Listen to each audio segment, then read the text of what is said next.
última perícope desse capítulo. Assim diz a palavra do Senhor. Todos acharam?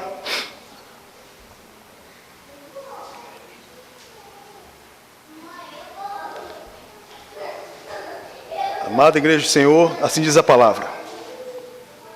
Quando amanheceu, os pretores enviaram oficiais de justiça com a seguinte ordem: põe aqueles homens em liberdade. Então, o carcereiro comunicou a Paulo essas palavras: os pretores ordenaram que fosseis postos em liberdade. Oremos. Pai, em nome do teu Filho Jesus, neste momento, nós buscamos ao Senhor e pedimos ao Senhor que ilumine a nossa mente, ilumine o nosso coração, a revelação da palavra do Senhor. Que o Espírito Santo trabalhe em cada um de nós, para a glória e para o teu louvor. Coloco, meu Deus, à tua disposição, importando-me diminuir e o Senhor crescer. Que eu seja uma ferramenta nas tuas mãos, meu Deus, simples, porém de bom uso, para o teu louvor, para a tua glória. Fala, meu Deus, a cada coração aqui presente, Senhor Jesus, cumprindo a tua palavra, pois ela não volta vazia. Para a glória e para a honra do teu santo nome, assim oramos, no nome do teu Filho Jesus. Amém e amém, Jesus. Pode sentar, irmãos.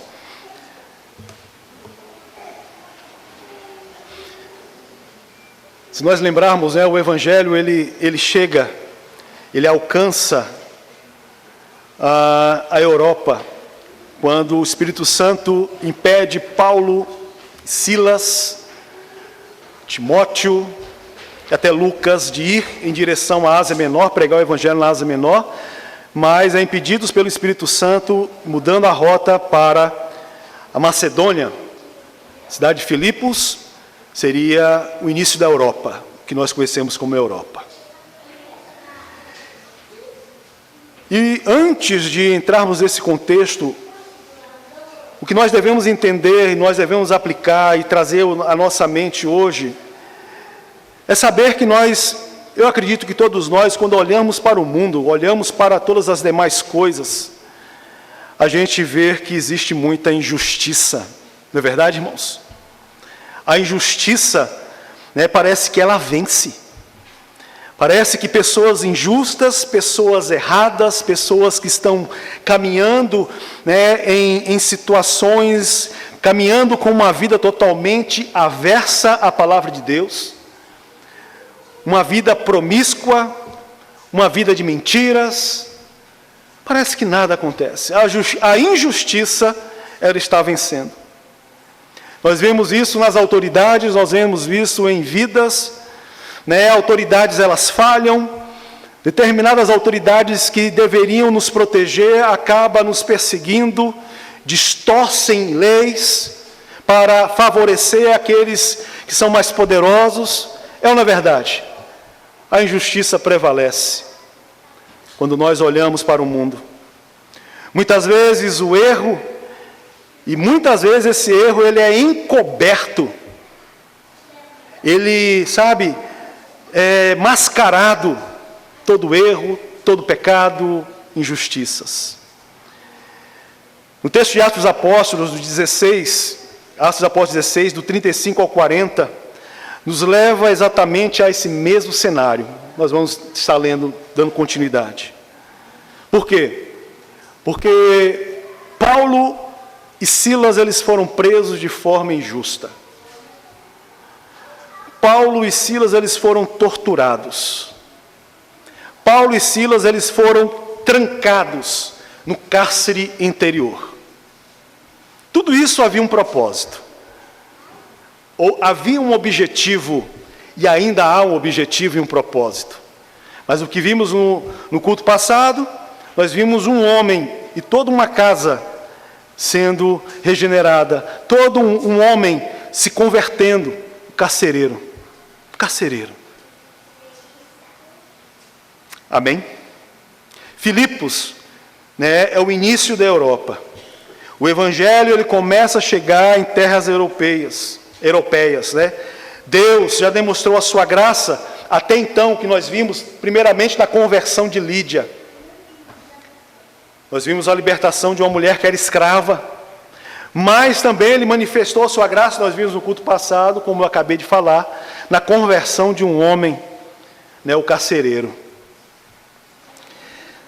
Mas em tudo isso, em todo esse contexto, Paulo e Silas, eles foram presos, eles foram acusados injustamente, eles foram torturados, espancados injustamente, eles foram presos sem julgamento,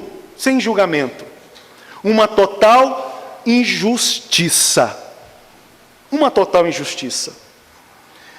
tudo isso era ilegal.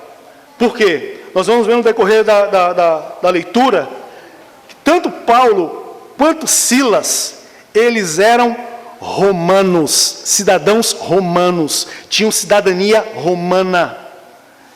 E por terem cidadania romana, eles não poderiam passar tudo aquilo sem haver um julgamento.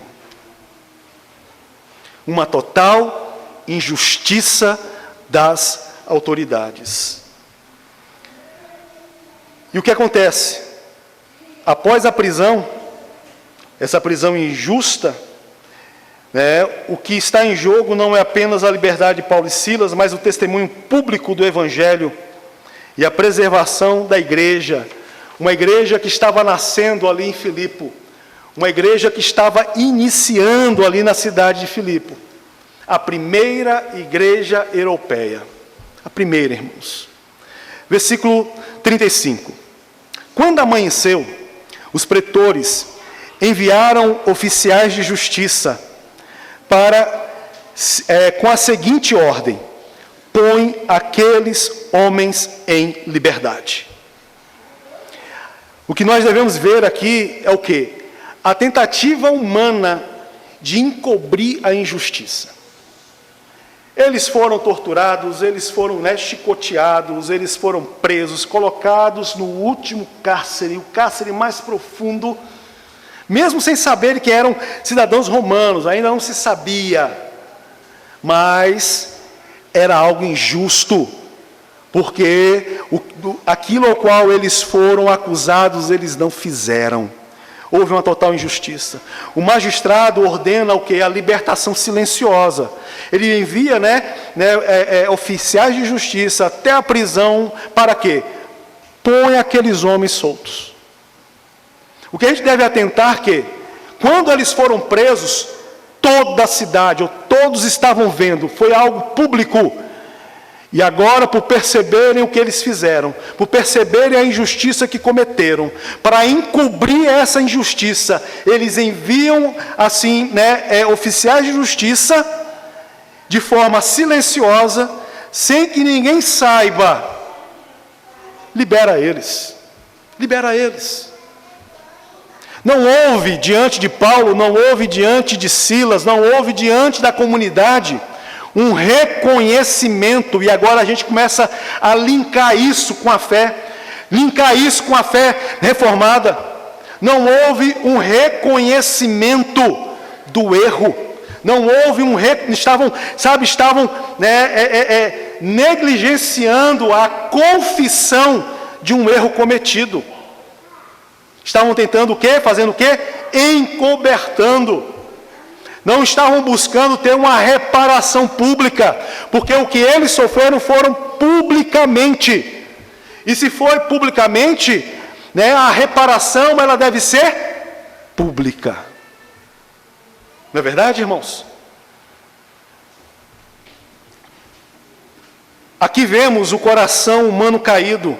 O homem não apenas comete injustiça, mas tenta administrá-la sem arrependimento. É o homem tentando encobertar os seus pecados, o homem tentando encobertar as suas injustiças, o homem tentando encobertar os seus erros, fugindo da responsabilidade, fugindo de encarar a pessoa, encarar as pessoas, encarar até mesmo determinadas autoridades e falar assim, eu reconheço que errei. E ao reconhecermos que nós erramos, termine a palavra do pastor, eu reconheço que errei, me perdoa. Me perdoe. Eu errei contra você. Eu agi injustamente. Me perdoe. Me perdoe. Todo pecado, para ter perdão, tem que ter o quê, irmãos? Todo pecado, para ter perdão, tem que ter arrependimento, que leva a confissão. Existe o arrependimento, né? Existe a confissão porque há arrependimento. Se não há confissão, é porque não há arrependimento. Se não há arrependimento, não há confissão, ninguém é digno de perdão.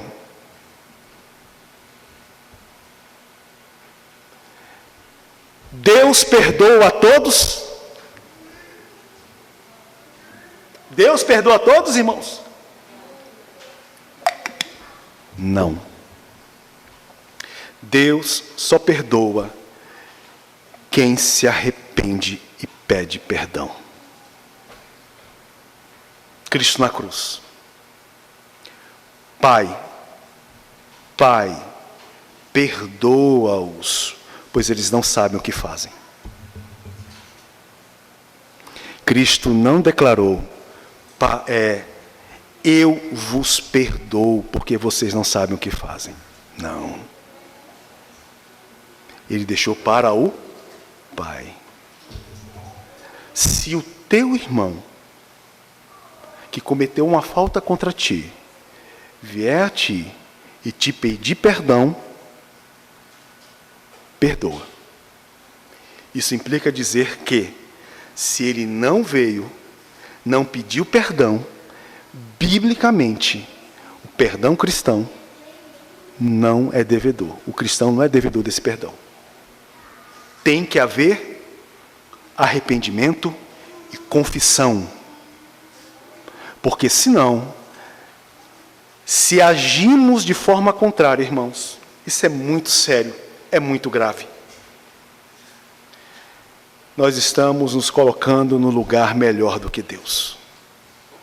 Porque Deus só perdoa quem se arrepende. Deus só perdoa quem vai a Ele e pede perdão. Por isso que em toda a nossa oração, tem que haver confissão de pecados. Não é somente no momento do culto, no momento de contrição, mas em toda a oração nossa. Todo pecado, para ter perdão, tem que ter confissão. E aqui as autoridades estão fazendo o quê? Encobertando os seus pecados, encobertando as injustiças. Quantas pessoas fazem isso? Quantas pessoas fogem disso? De reconhecer que são pecadores, reconhecer que cometeram injustiças, e não ir à pessoa ao qual feriu, não ir até a pessoa ao qual cometeu o pecado, cometeu a injustiça, e tratar ou destratar, ou fazer com que aquilo nada aconteceu. Para ter perdão, porque o perdão é algo divino, algo que nós aprendemos com Deus. E se Deus só perdoa quem se arrepende, cabe a nós também perdoar quem se arrepende. Quem pede perdão, para a glória e para o louvor do Senhor. Nós temos que ensinar isso, nós temos que viver assim, para a glória do Senhor Jesus Cristo. Provérbios 28, versículo 13, diz assim: o que encobre as suas transgressões, jamais prosperará, mas o que as confessa e deixa, alcançará misericórdia. Provérbios 28, versículo 13. O que encobre as suas transgressões jamais prosperará, mas o que confessa e deixa, alcançará misericórdia. Versículo 35, as autoridades estão tentando encobertar a injustiça cometida. Versículo 36. Então o carcereiro comunicou a Paulo essas palavras: os pretores ordenaram que fossem postos em liberdade. Agora, pois, sai e ide em paz. Então, o carcereiro, quando recebeu essa notícia, ele com certeza, ele se alegrou, com certeza ele chegou aqui a Paulo e a Silas, né, e falou assim: os pretores ordenaram que vocês fossem embora, vocês fossem colocados, postos em liberdade. Olha aqui, abriu a porta, né, vamos lá ilustrar, abriu a porta, vai, pode ir, tranquilamente. O carcereiro transmite a notícia como algo positivo, mas, né, para ele, o problema havia terminado. Mas, teologicamente, o problema ainda não havia terminado. Havia muita coisa para ser resolvida. Havia muita coisa para ser tratada. Porque a injustiça pública exige resposta pública. Eu quero lembrar a todos, Paulo e Silas foram torturados publicamente, foram presos publicamente, foram levados à condenação sem ter um júri público. Tudo isso feito publicamente. E agora, as ocultas, eles são libertos? E aqui existe uma doutrina envolvida que é a depravação total. O pecado afeta não apenas o indivíduo, mas o pecado também afeta toda a estrutura e instituições. Lembrando que as instituições eram formadas por homens e por homens pecadores. Sim, que toda autoridade é colocada, é levantada por Deus. Mas nenhuma autoridade, nenhum homem, ele é justo totalmente. Está manchado a sua mente, o seu coração, os seus sentimentos, tudo é manchado pelo pecado. É a depravação total. Eles erraram, estão tentando encobertar o erro. Versículo 17. Paulo, porém, lhe replicou: sem ter havido processo formal contra nós, nos açoitaram publicamente e nos recolheram ao cárcere, sendo nós cidadãos romanos.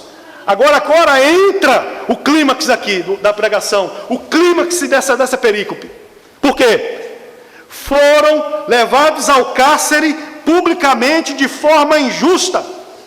Não somente presos, mas eles também foram torturados. E agora Paulo traz: nós somos cidadãos romanos. Deveria ter um tribunal para nos julgar. Continuando, parte B. Querem agora, as ocultas, lançar-nos fora? Não será assim. Pelo contrário, venham eles e pessoalmente nos ponham em liberdade. Venham eles e pessoalmente nos põem em liberdade. Venham eles admitindo o erro, reconhecendo o erro e peça perdão pelo erro. Paulo está sendo o quê? Bíblico. Bíblico. E nós devemos sermos bíblicos. Amém? Se nós olharmos a vida do apóstolo Paulo, em muitos contextos, ele abre mão de determinados direitos pessoais dele. Abre mão. Porém aqui, ele insiste numa reparação pública. Eles venham até nós. Eles venham, aqui, não será assim, pelo contrário, venham eles e pessoalmente, né? Outra pessoa venha fazer esse trabalho, essa outra pessoa vem trazer um comunicado, mas é a pessoa, aqueles que são responsáveis, essas autoridades, venham até nós, pessoalmente, e nos ponham em liberdade. Mas porque Paulo, em alguns momentos a gente vê que ele abre direitos, direitos pessoais, mas aqui ele quer uma reparação pública. Por que está fazendo isso? Não é por orgulho, não é por vaidade, mas por um propósito, por um motivo essencial: zelo.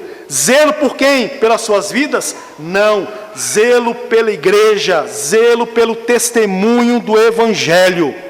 Porque se eles saíssem naquela condição, se eles saíssem escondidos,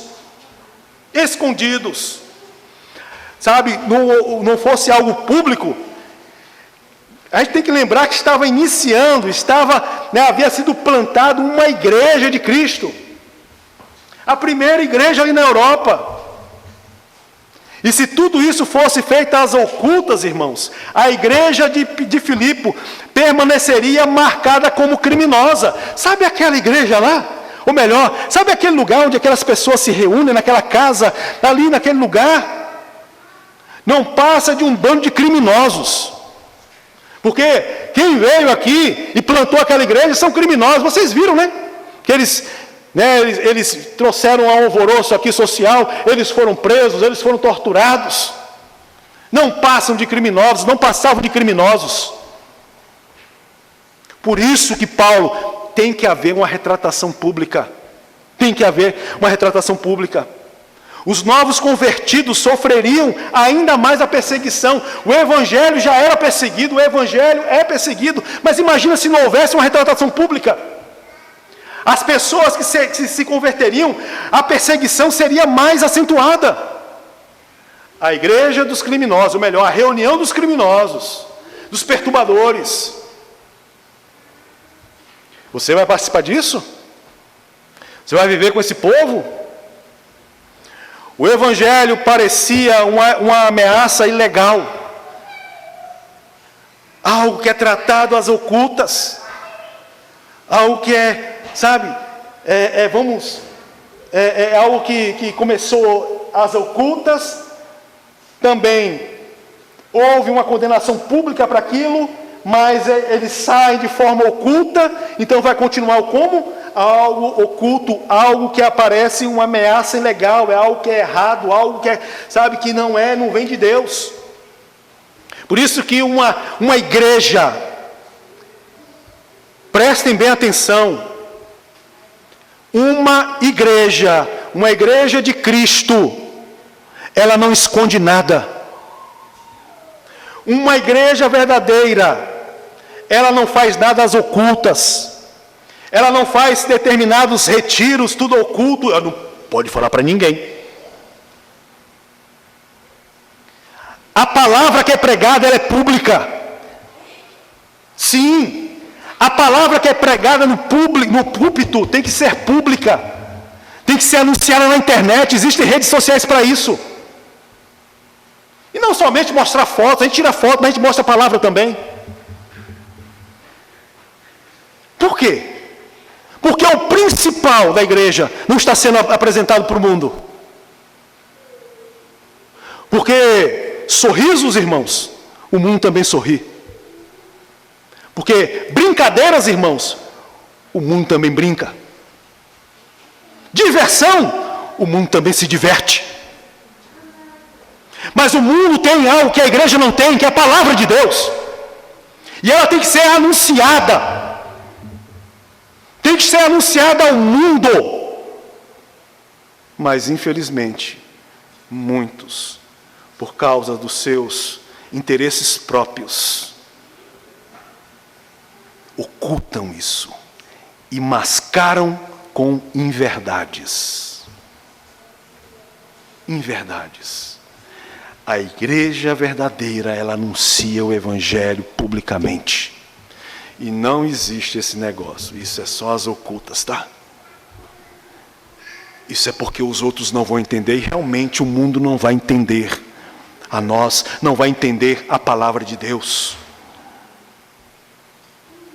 Porque a loucura de Deus, a sabedoria de Deus é loucura para os homens. Não entende mesmo. Mas aqueles que são do Senhor entenderão. Aqueles que aquela mensagem chegar àquela pessoa, ele entenderá. Porque o Espírito Santo iluminará o coração e a mente desses. Amém? Paulo protege a reputação da igreja que está nascendo. Deus usa os meios ordinários, inclusive direitos civis, porque Paulo declara: nós somos cidadãos romanos e queremos uma reparação pública. Então Deus usa esses meios ordinários para cumprir os seus propósitos. 1 de Pedro 2, versículo 12, diz assim: mantendo exemplar o vosso procedimento em meio aos gentios, para que, naquilo que falam contra vós outros, como de malfeitores, observando as vossas boas obras, glorifiquem a Deus. O nosso exemplo, a nossa integridade, é e deve servir de exemplo para o mundo, para que venham glorificar a Deus, para que venham ver e enxergar Deus em nossas vidas, para a glória do Senhor. Por isso que um cristão, ele não pode ser um cristão às ocultas. Por isso que um cristão, ele não pode ser, nós brincamos, falando um 007, aonde vive, aonde está, onde trabalha. Mas ele tem que se declarar o quê? Eu sou crente. E é algo que a gente tem que vencer, sabe? A comunidade cristã, ela tem que vencer. Nós somos crentes, nós nos orgulhamos disso, nós somos salvos e o que eu tenho para te oferecer também, a salvação em Cristo Jesus, através da pregação do Evangelho. Versículo 38 e 39. Os oficiais de justiça comunicaram isso aos pretores. Então houve uma resposta, né? Eles levaram aos pretores. E esses ficaram possuídos de temor quando souberam que se tratava de cidadãos romanos. Então foram ter com eles e lhes pediram desculpas. E, relaxando-lhes a prisão, rogaram que se retirassem da cidade. Então agora, né, nesse versículo 38, o cenário agora se inverte. Por quê? Porque eles se achavam de total autoridade sobre aqueles que estavam presos. Mas Deus inverteu. Deus mudou a situação. Deus mudou. Os magistrados agora que temem, representantes do orgulho romano, precisam vir pessoalmente, ir até Paulo e Silas, pedir desculpas aos homens que haviam humilhado. Eu aponto novamente o que a palavra de Deus está falando. Eles tiveram que ir, né, pedir desculpas, pessoalmente, não foram outros. 39. Então foram ter com eles e lhes pediram desculpas. E relaxando-lhes a prisão, rogaram que se retirassem da cidade. Eles prendem, eles pedem desculpas e conduzem Paulo e Silas para fora. Agora aqui nós vemos algo muito interessante. O império agora, o império romano, ele começa a se curvar. O império de autoridades humanas começa a se curvar, está se curvando diante do Evangelho. Diante do Evangelho. E esse se prostrar, esse se humilhar, não foi pela espada, não foi por guerra, não foi por revolução política, mas por algo que eu e você, nós devemos externar em nossas vidas e ter como exemplo em nossas vidas. A nossa fidelidade a Deus. A fidelidade à palavra de Deus. Aqui nós estamos vendo, irmãos, né, a antecipação do triunfo do reino de Cristo.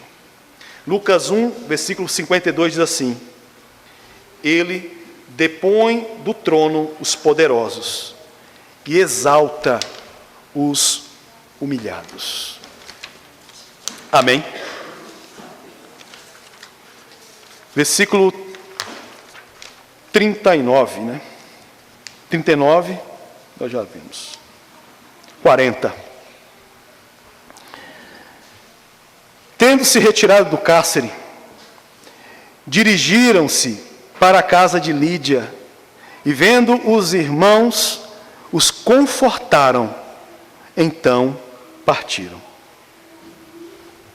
A primeira atitude de Paulo e Silas, ao saírem da prisão, não é fugir daquele lugar, ir embora daquela cidade por medo dos magistrados, dos pretores. Mas a primeiro ato deles é sair da prisão, ir à casa de Lídia, onde havia uma igreja, e fortalecer, consolar, os outros irmãos.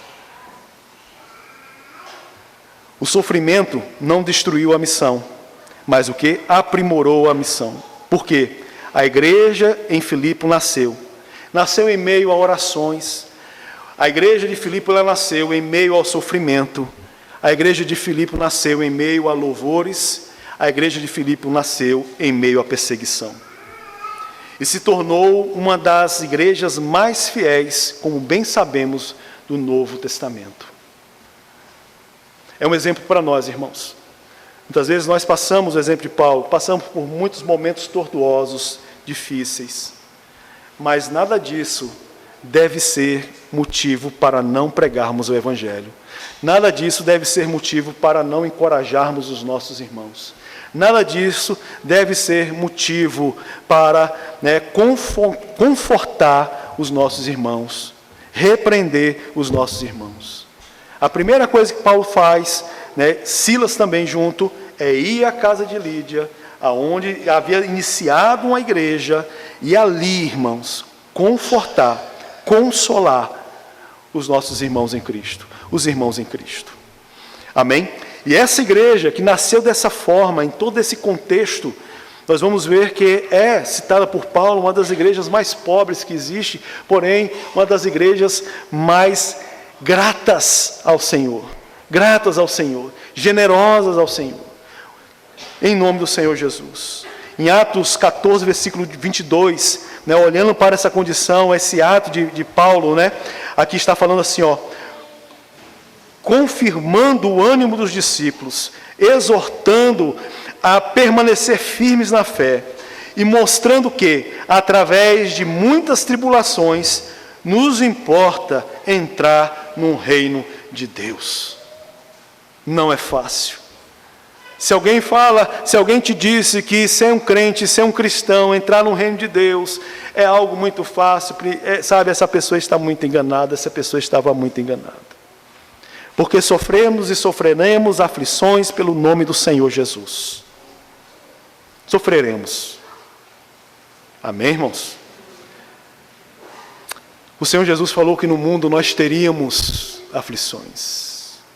Mas tende bom ânimo. Tende bom ânimo. Pelo nome dele nós sofreremos. Pelo nome dele nós sofremos. Pelo nome dele muitos sofreram. Porque estamos tratando do reino. Um reino que não é deste mundo, mas um reino eterno. Um reino ao qual nós fazemos parte. Porque um único, aquele que era bom,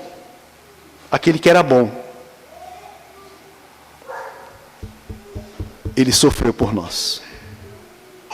O único que era bom entre nós, ele sofreu aquilo por nós. O que todo esse texto tem a ver com Cristo?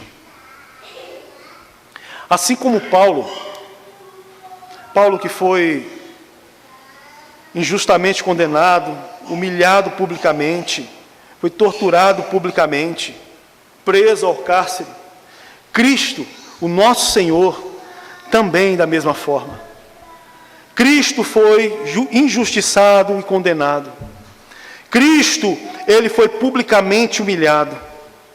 Foi tratado como culpado, sendo absolutamente inocente. Diferente do homem. A mesma coisa. Mas há uma diferença essencial. Paulo, ele exigiu o quê? Justiça. Não foi? Eu quero que eles venham aqui e peçam perdão. Eu quero que eles venham aqui e reparem o que eles fizeram publicamente, reparem publicamente. Mas Cristo, de forma voluntária, ele se entregou. de forma voluntária, né, ele não abriu a boca. Paulo busca a reparação legítima, se Cristo silenciosamente, né, ele se silencia diante dos seus acusadores. Como uma ovelha muda foi levada ao matadouro. Paulo sai da prisão. Cristo, ele não sai da prisão, mas ele caminhou, e ele caminhou voluntariamente para a cruz. Voluntariamente. E na cruz de Cristo, ali nós vemos, irmãos, o ápice, o ponto culminante da injustiça humana, aonde eu e você, toda a humanidade, condenou, torturou e matou o Filho de Deus. A cruz não é somente um objeto.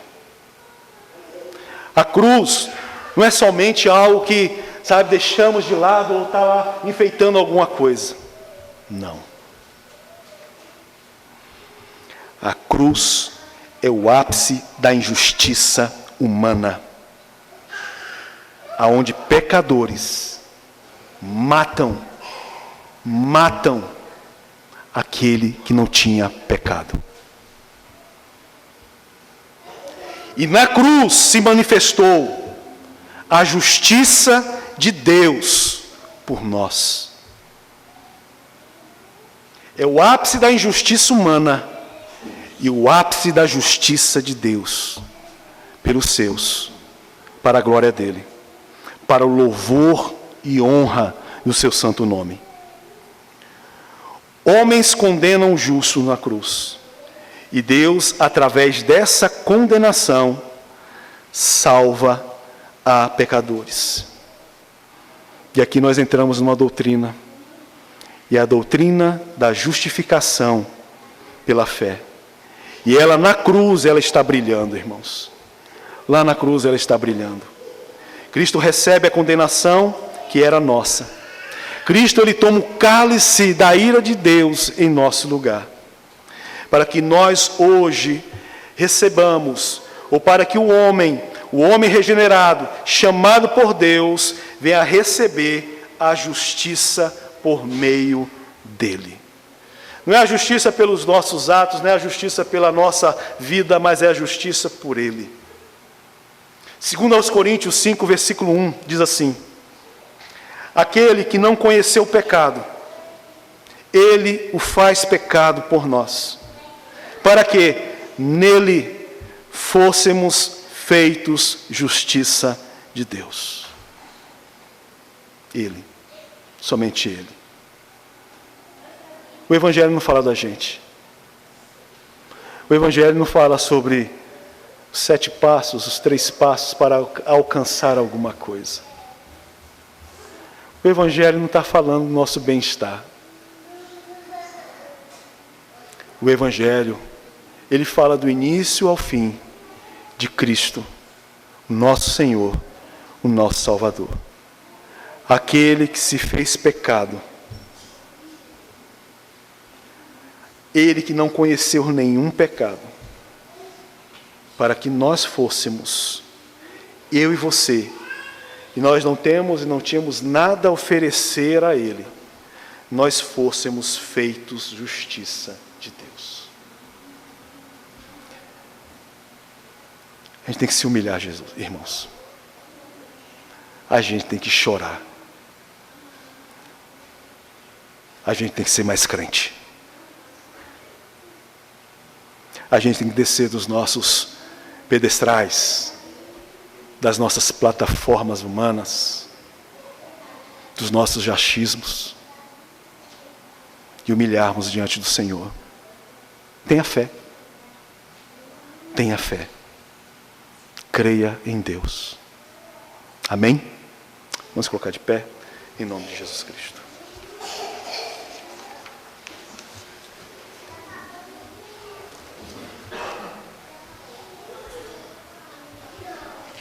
Vamos orar ao Senhor. Logo em seguida nós vamos cantar ao Senhor um cântico, um louvor. E assim encerraremos o culto. Pai, em nome do Teu Filho.